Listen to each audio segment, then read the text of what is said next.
All right, guys, time for rapid reaction. A lot of topics and a little bit of time. Take it away, Drink.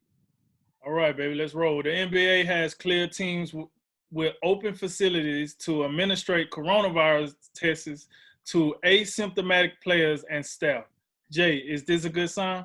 It's a good sign. We just need to see more. We need to see more reopening. We need to see more steps in this direction. I'm going to go out there and say it. I think in a month, I want to see NBA games somewhere. Let's get it. Let's make it happen.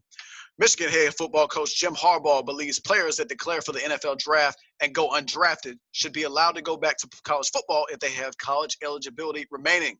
You agree or disagree, Drink? I agree. If basketball can do it, and why not football? I think there's a lot of football players that get oversold on their stock right before the draft and go undrafted, and they could benefit from an additional year if they have eligibility left. So I definitely agree with them on that. Baseball is returning to the Summer Olympics next year, and Phillies right fielder Bryce Harper thinks it's dumb that major league players can't participate because it conflicts with the MLB schedule. Do you agree with Harper's position? No, it's not dumb. He's paid by a team that plays in Major League Baseball. And he signed a 13-year contract, by the way, which I don't know about that one. And, oh, by the way, I think it's dumb to leave Washington, go to Philly, and in the Nationals win the World Series immediately after you leave. That's what's dumb. Today, ESPN reports free agent quarterback Joe Flacco underwent neck surgery in early April, and he will be out until around September 1st. Big deal, little deal, no deal.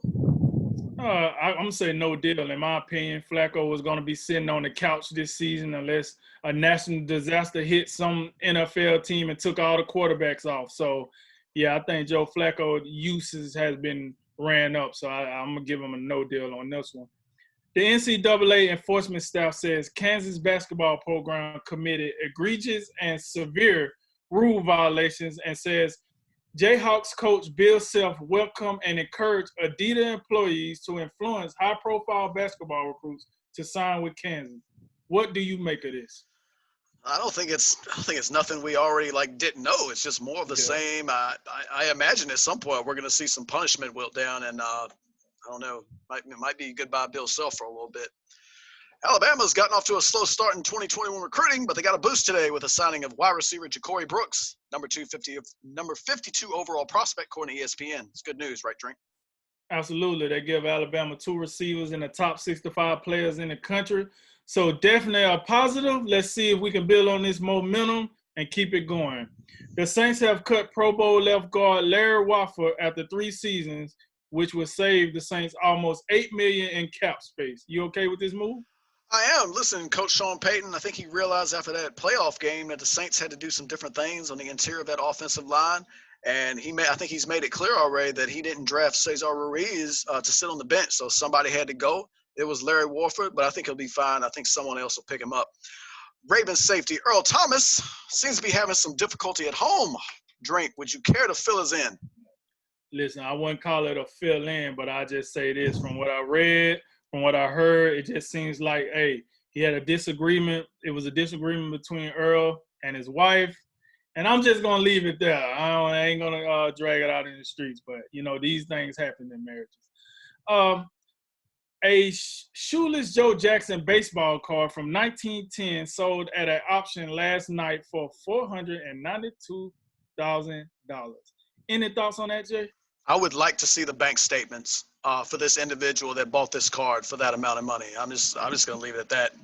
Last one, Colts quarterback Phillip Rivers already has a head coaching job lined up for after this season at a high school in Alabama. What are your thoughts, Drink? Listen, I know I give Phillip Rivers a lot of negative backlash, and that's just because the way he's been playing these last couple of years. I don't think I'm being unfair when I do it, but I know he's been a top quarterback in this league, so I'm not going to play him like he can't coach a team. And listen, the school he's going to, I'm familiar with this school. I did play this school when I was in high school, and he has experience. One thing we've seen out of these quarterbacks is they can spread that experience. So I do think he goes there and he makes that team better than they are when he get there. So I wish him the best, and I think he will succeed there as a coach. He's already got a half a football team's experience with his kids, so he'll be fine. And that concludes today's Drink of Wisdom. I'm Cody Ward. I'm Jay Wise. And I'm Nathan Drinker. And remember, make tomorrow better than today and make today better than yesterday. And you'll know what we gonna do. We gonna holler at you until next time, baby.